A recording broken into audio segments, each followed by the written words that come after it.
This is The Strange Recital, a podcast about fiction which questions the nature of reality.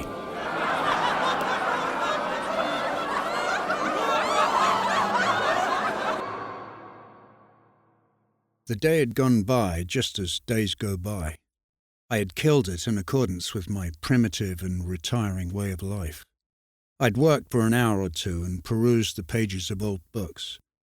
I'd had pains for 2 hours, as elderly people do. I'd taken a powder and been very glad when the pains consented to disappear. I'd lain in a hot bath and absorbed its kindly warmth. 3 times the post had come with undesired letters and circulars to look through. I had done my breathing exercises, but found it convenient today to omit the thought exercises. I'd been for an hour's walk and seen the loveliest feathery cloud patterns penciled against the sky. That was very delightful. So was the reading of the old books. So was the lying in the warm bath. But, taken all in all, it had not been exactly a day of rapture. No, it had not even been a day brightened with happiness and joy. Rather, it had been just one of those days which for a long while now had fallen to my lot. The moderately pleasant, the wholly bearable and tolerable lukewarm days of a discontented middle-aged man. Days without special pains, without special cares, without particular worry, without despair. Days which put the question quietly of their own accord, whether the time has not come to follow the example of Adalbert Stifler and have a fatal accident while shaving. He who has known the other days, the angry ones of gout attacks, or those with that wicked headache rooted behind the eyeballs that casts a spell on every nerve of eye and ear with a fiendish delight in torture, or soul-destroying evil days of inward vacancy and despair, when on this distracted earth, sucked dry by the vampires of finance, the world of man and of so-called culture grins back at us with the lying, vulgar, brazen glamour of affair, and dogs us with the persistence of an emetic. And when all is concentrated and focused to the last pitch of the intolerable upon your own sick self. He who has known these days of hell may be content indeed with normal half-and-half days like today. Thankfully, you sit by the warm stove. Thankfully, you assure yourself as you read your morning paper that another day has come and no war broken out, no new dictatorship has been set up, no peculiarly disgusting scandal been unveiled in the worlds of politics or finance. Thankfully, you tune the strings of your mouldering lyre to a moderated, to a passably joyful, nay, to an even delighted psalm of thanksgiving, and with it bore your quiet, flabby and slightly muzzy half-and-half god of contentment.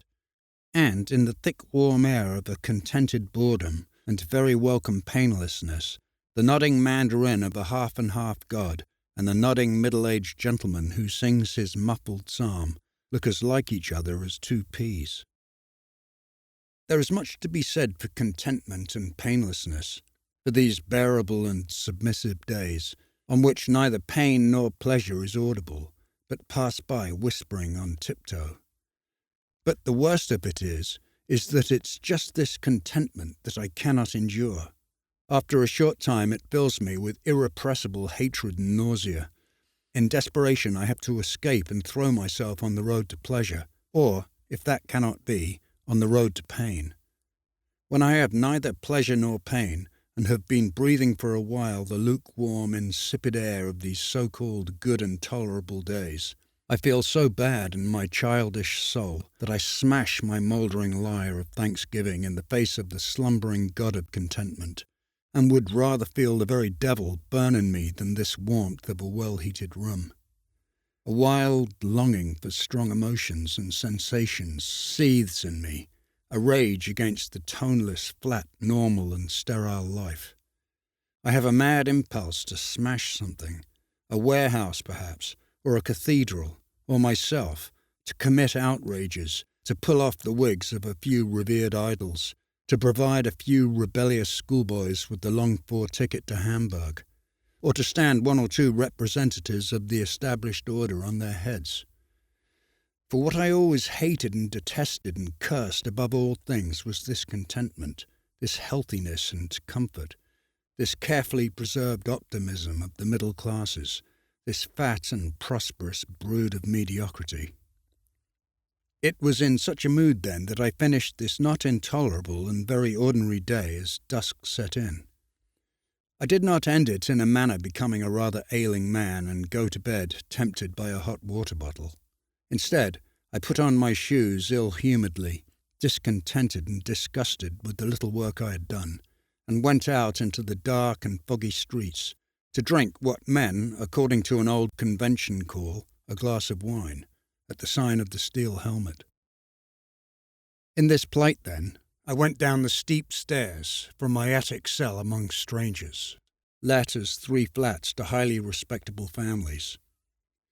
I don't know how it comes about, but I, the homeless Steppenwolf, the solitary, the hater of life's petty conventions, always take up my quarters in just such houses as this.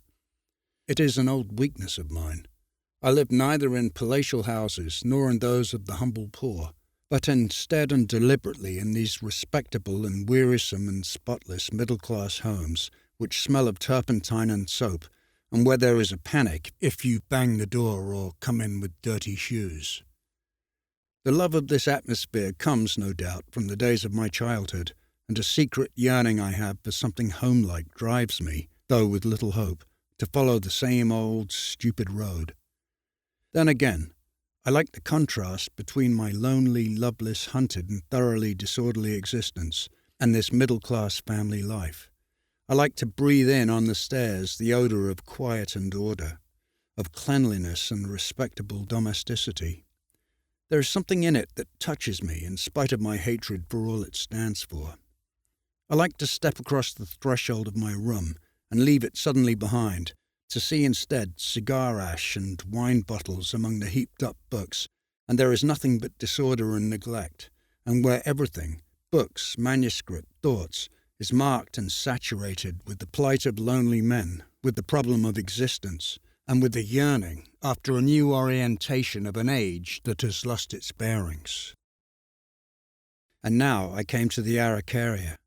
I must tell you that on the first floor of this house, the stairs pass by a little vestibule at the entrance to a flat which, I'm convinced, is even more spotlessly swept and garnished than the others. For this little vestibule shines with a superhuman housewifery. It is a little temple of order. On the parquet floor, where it seems desecration to tread, are 2 elegant stands, and on each a large pot. In one grows an azalea, in the other a stately araucaria, a thriving, straight-grown baby tree, a perfect specimen, which, to the last needle of the topmost twig, reflects the pride of frequent ablutions. Sometimes, when I know that I am unobserved, I use this place as a temple. I take my seat on a step of the stairs above the araucaria, and, resting a while with folded hands, I contemplate this little garden of order, and let the touching air it has and its somewhat ridiculous loneliness move me to the depths of my soul. I imagine behind this vestibule, in the sacred shadow, one may say, of the araucaria, a home full of shining mahogany and a life full of sound respectability, early rising, attention to duty, restrained but cheerful family gatherings, Sunday church-going, early to bed. Affecting lightheartedness, I trod the moist pavements of the narrow streets. As though in tears and veiled, the lamps glimmered through the chill gloom and sucked their reflections slowly from the wet ground. The forgotten years of my youth came back to me. How I used to love the dark, sad evenings of late autumn and winter. How eagerly I imbibed their moods of loneliness and melancholy when, wrapped in my cloak, I strode for half the night through rain and storm, through the leafless winter landscape, lonely enough then too, but full of deep joy, and full of poetry which I later wrote down by candlelight, sitting on the edge of my bed. All that was past now. The cup was emptied and would never be filled again. Was that a matter for regret? No. I did not regret the past. My regret was for the present day, for all the countless hours and days that I lost in mere passivity, and that brought me nothing, not even the shocks of awakening. But, thank God, there were exceptions. There were now and then, though rarely, the hours that brought the welcome shock, pulled down the walls and brought me back again from my wanderings to the living heart of the world. Sadly, and yet deeply moved, I set myself to recall the last of these experiences. It was a concert of lovely old music. After 2 or 3 notes of the piano, the door was opened of a sudden to the other world. I sped through heaven and saw God at work. I suffered holy pains.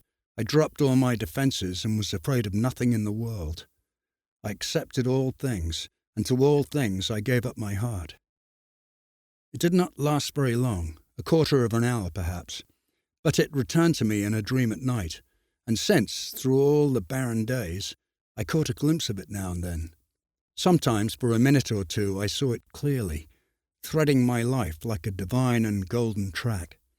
But nearly always it was blurred in dirt and dust. Then again it gleamed out in golden sparks as though never to be lost again, and yet was soon quite lost once more. Once it happened, as I lay awake at night, that I suddenly spoke in verses so beautiful and strange that I did not venture to think of writing them down, and then in the morning they vanished. And yet they lay hidden within me like the hard kernel within an old brittle husk. Once it came to me while reading a poet, while pondering a thought of Descartes, of Pascal. Again it shone out and drove its gold track far into the sky while I was in the presence of my beloved. Ah, but it's hard to find this track of the divine in the midst of this life we lead. In this besotted humdrum age of spiritual blindness, with its architecture, its business, its politics, its men. How could I fail to be a lone wolf and an uncouth hermit, as I did not share one of its aims, nor understand one of its pleasures? I cannot remain for long in either theatre or picture-house. I can scarcely read a paper, seldom a modern book. I cannot understand what pleasures and joys they are that drive people to the overcrowded railways and hotels, into the packed cafes with the suffocating and oppressive music, to the bars and variety entertainments, to world exhibitions, to the Corsos. I cannot understand nor share these joys, though they are within my reach, for which thousands of others strive. On the other hand, what happens to me in my rare hours of joy, what for me is bliss and life and ecstasy and exaltation, the world in general seeks it most in imagination. In life it finds it absurd. And in fact, if the world is right, if this music of the cafes, these mass enjoyments, and these Americanized men who are pleased with so little are right, then I am wrong, I am crazy. I am in truth the Steppenwolf that I often call myself, that beast astray who finds neither home nor joy nor nourishment in a world that is strange and incomprehensible to him. With these familiar thoughts I went along the wet street through one of the quietest and oldest quarters of the town. On the opposite side there stood in the darkness an old stone wall which I always noticed with pleasure. Old and serene, it stood between a little church and an old hospital, and often during the day I let my eyes rest on its rough surface. There were few such quiet and peaceful spaces in the centre of the town, where from every square foot some lawyer or quack or doctor or barber or chiropodist shouted his name at you. This time, too, the wall was peaceful and serene, and yet something was altered in it. I was amazed to see a small and pretty doorway with a Gothic arch in the middle of the wall, for I could not make up my mind whether this doorway had always been there, or whether it had just been made. It looked old, without a doubt, very old. Apparently this closed portal with its door of blackened wood had opened hundreds of years ago onto a sleepy convent yard, and did so still, even though the convent was no longer there. Probably I'd seen it 100 times and simply not noticed it. Perhaps it had been painted afresh and caught my eye for that reason. I paused to examine it from where I stood without crossing over, as the street between us was so deep in mud and water. From the sidewalk where I stood and looked across, it seemed to me in the dim light that a garland or something gaily coloured was festooned round the doorway. And now that I looked more closely, I saw over the portal a bright shield, on which, it seemed to me, there was something written. I strained my eyes and at last, in spite of the mud and puddles, went across. And there, over the door, I saw a stain showing up faintly on the grey-green of the wall, and over the stain bright letters dancing and then disappearing, returning and vanishing once more. So that's it, thought I. They've disfigured this good old wall with an electric sign. Meanwhile, I deciphered one or two of the letters as they appeared again for an instant, but they were hard to read even by guesswork, for they came with very irregular spaces between them, and very faintly, and then abruptly vanished. Whoever hoped for any result from a display like that was not very smart. He was a Steppenwolf, poor fellow. Why have his letters playing on this old wall in the darkest alley of the old town on a wet night with not a soul passing by? And why were they so fleeting, so fitful and illegible? But wait, at last I succeeded in catching several words on end. They were, Magic Theatre, entrance not for everybody. I tried to open the door, but the heavy old latch would not stir. The display, too, was over. It had suddenly ceased, sadly convinced of its uselessness. I took a few steps back, landing deep into the mud, but no more letters came. The display was over. For a long time I stood waiting in the mud, but in vain. Then, when I'd given up and gone back to the alley, a few coloured letters were dropped here and there, reflected on the asphalt in front of me. I read, For madmen only. My feet were wet and I was chilled to the bone. Nevertheless, I stood waiting. Nothing more. But while I waited, thinking how prettily the letters had danced in their ghostly fashion over the damp wall and the black sheen of the asphalt, a fragment of my former thoughts came suddenly to my mind. The similarity to the track of shining gold which suddenly vanishes and cannot be found. I was freezing and walked on following that track in my dreams, longing too for that doorway to an enchanted theatre, which was for madmen only. Meanwhile I had reached the marketplace, where there is never a lack of evening entertainments. At every other step were placards and posters with their various attractions. Ladies' orchestra, variete, cinema, ball. But none of these were for me. They were for everybody, for those normal persons whom I saw crowding every entrance. In spite of that, my sadness was a little lightened. I'd had a greeting from another world, and a few dancing coloured letters had played upon my soul and sounded its secret strings. A glimmer of the golden track had been visible once again. That was an excerpt from Steppenwolf, the novel by Hermann Hesse, read by Tom Newton.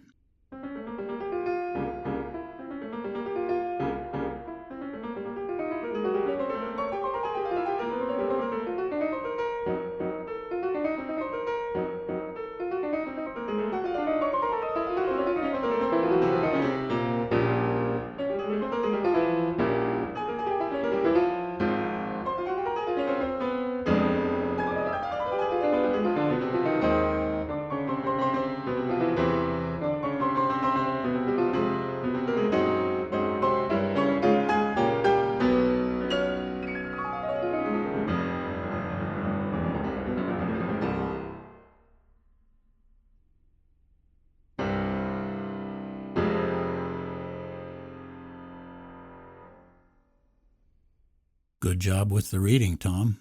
Thanks, I'm glad you liked it. I was surprised to learn that Steppenwolf was in the public domain, at least this translation, which was originally published all the way back in 1929. Maybe it didn't seem that old when I first read it, when I was in high school in the late 60s. Many of my friends were reading Hesse novels, this one or Damien or The Glass Bead Game.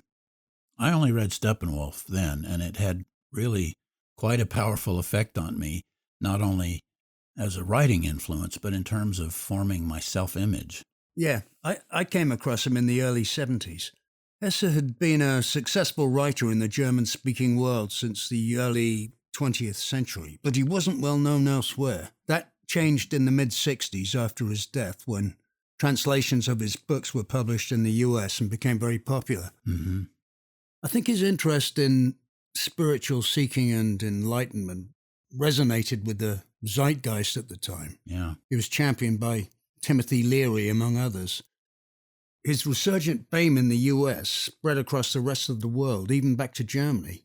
I think he's one of the best-selling fiction writers of all time. Interesting. I was a fan of the rock band Steppenwolf, which probably had something to do with my reading their namesake book. Mm-hmm. And I was looking for anything to break with everyday reality then. Hesse's work has a hallucinatory element that made us think, cool, psychedelic, even though he was not known to be a user of such substances at all. I think that fundamentally he was a deeply religious person. Mm-hmm. His grandparents were missionaries and his father preached. But he was rebellious and extended his spiritual interest to Buddhism and other Eastern philosophies. Mm. He was also heavily influenced by Nietzsche and by Jung, who he saw professionally for a while, and they became friends. All of his books seem to be concerned with the theme of the individual seeking self-knowledge. Maybe he was looking for himself. Yeah. I know he had problems with depression and was institutionalized for a short time. Well, the looking for himself part resonated with me at the time because that's what I was doing as well, as we all do in our youth. Yep. For better or worse, I related pretty strongly to his character, Harry Haller, the sensitive loner walking the back streets, not fitting into mainstream society. There was a romantic notion. I assumed I was the only one in my high school who carried a paperback of Shakespeare in the back pocket of his jeans all the time, Romeo and Juliet, Hamlet. When I read Steppenwolf again recently, I enjoyed it, but not with the same passion. It made me wonder, how much did it actually form me? How much did it set me on a path of outsiderhood that I've always felt both at home in and tormented by? Well, aside from parental influence, genetics, and epigenetics, he might have been responsible for your condition, I suppose, as he might have been for mine, which is somewhat similar. I thought I was the only one, and we both read Steppenwolf. For madmen only. Yeah, you might say that Hesse was not just ahead of his time, but ushered in the time he was ahead of. He and others like Alan Watts and D.T. Suzuki, who introduced Oriental ideas to the West, they had a huge cultural influence. When Damien was published in 1918, it was a great success and connected with the generation so damaged by the war. So it's not surprising he had a resurgence in the 60s when the young people were dissatisfied with the trauma of the 20th century and the conformism of the 1950s, and were looking for new ways to live. Yeah. We were both part of that time. Yes, we certainly were. Now, about his writing itself, one thing I have to note is that in Steppenwolf he uses the framing of a found manuscript, a book within the book. Harry Haller's journal is introduced in a preface written by another first-person narrator, similar to what Nabokov did with Lolita. I wonder if this was the original germ of the structure I use in my novel A Book with No Author, where I take the story within a story idea to a possibly ridiculous extreme. Maybe my young mind tucked that technique away for future deployment. I was just wondering that too as you were speaking. Come to think of it, the word Steppenwolf contains the same number of letters as A Book with No. 11 letters. Of course, that doesn't include the word author. But then it's a book with no author. The author is absent or missing, so it makes perfect sense. I think it's highly likely. Yes, perfect logic. Thinking about his influence on my writing raises another question that really can't be answered. Did he form my tastes or just reflect back to me what was born in? I'm talking about the interiority of his narrative voice, the great amount of time spent exploring the inner life of the main character. It's in direct opposition to other writers of his time, say, for instance, Dashiell Hammett, who only depicts actions observable from outside. Inner lives are utterly out of reach, as if they don't exist, which, in my view, seems like a lie. Or if not a lie, incomplete somehow. I'm most interested, both as a reader and a writer, in those invisible inner landscapes. Me too, then and now, as opposed to now and then. It seems understandable that Hesse, with his religious upbringing and his tendency to depression, would gravitate towards writing about an inner life. Hammett's gritty realism might have been drawn from the work he did for the Pinkertons. He was also a political activist, blacklisted in the McCarthy era. So his concern might have been that of the individual in society rather than the society in the individual. Both of them, each in their own way, confronted emptiness, one from the inside and one from the outside. Taken together, they're a Mobius strip. Right. Also, that's an interesting idea, the society in an individual. In a way, it contradicts the sense of emptiness that maybe they were both confronting.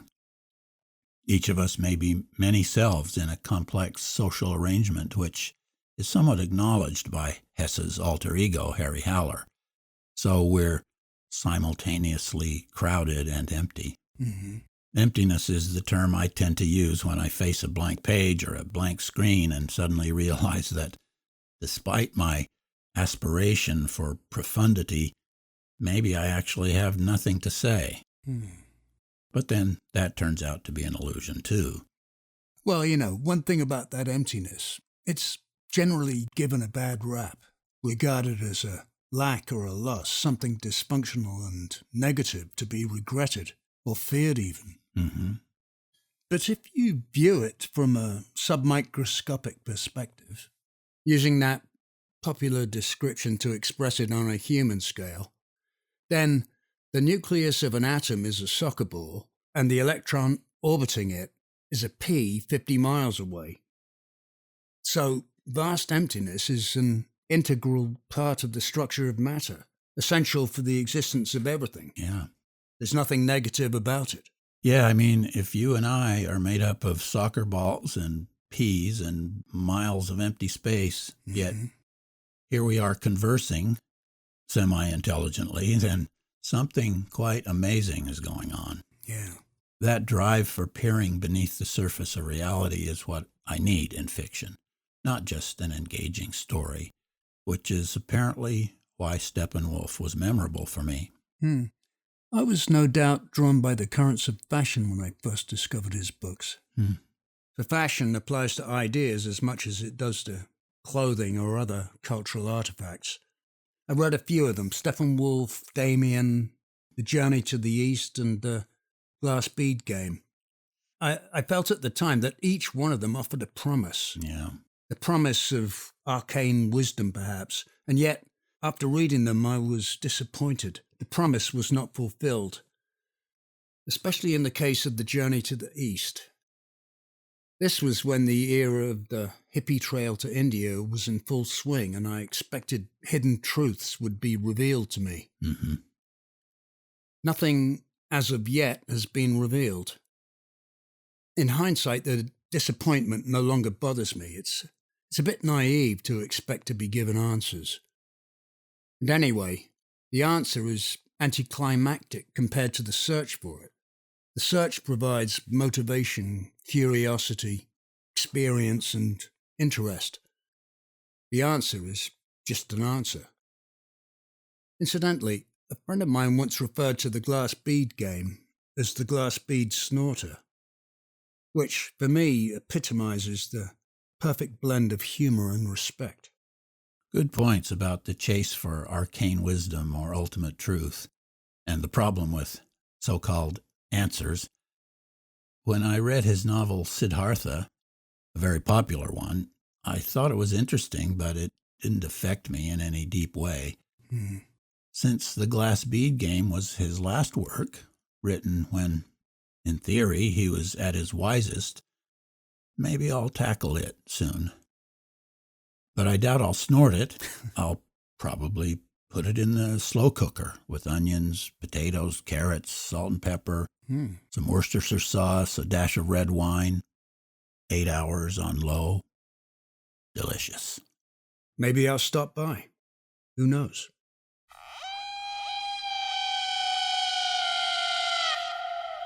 You've been listening to The Strange Recital on the web at thestrangerecital.com. Music on this episode was Prelude Opus 28, number 18, by Frédéric Chopin, a piece sometimes called Suicide. This is episode 26041.